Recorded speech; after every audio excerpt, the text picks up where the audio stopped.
بسم اللہ الرحمن الرحیم۔ نمکین کھانا زیادہ کھائے بڑھاپا دیر سے آئے گا۔ پیشاب کو زیادہ دیر تک روک کے رکھنے سے پتھری ہونے لگتی ہے۔ کالا پخانہ آئے تو جان لیوا بیماری لگ سکتی ہے۔ جو انسان اونٹنی کا دودھ استعمال کرتا ہے اس کا چہرہ جوان دکھائی دیتا ہے۔ منہ پر چھالے پڑنے لگے تو پٹی ہوئی دودھ سے کلی کرنے سے منہ کی چھالے دور ہوگی۔ کوئی بھی دوا کھانے کے بعد 2 منٹ کے لیے لیٹ جانے سے دوا فوراً اثر کرتی ہے۔ بدہضمی سے بچنا ہے تو ہر کھانے کے بعد تھوڑا سا گڑ چکھ لیا کرو۔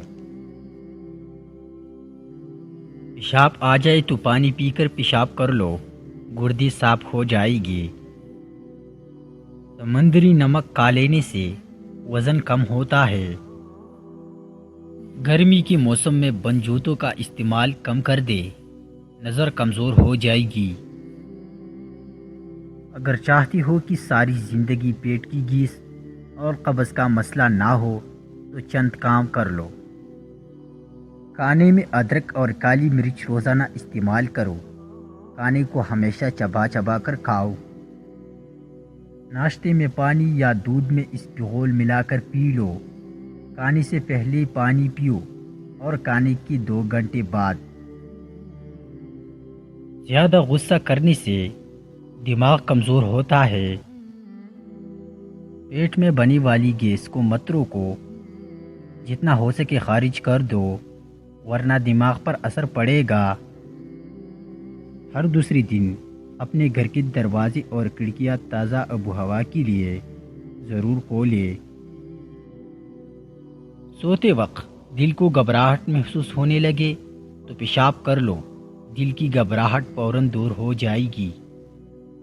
رات کو سونے سے پہلے اپنے چہرے پر لہسن کاٹ کر مسل دو، چہرے پر بڑھاپے کی جھلک نمایاں نہیں ہوگی۔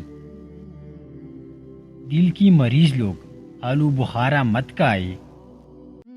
زیادہ آم کھانے سے یورک ایسڈ کی بیماری ہو جاتی ہے۔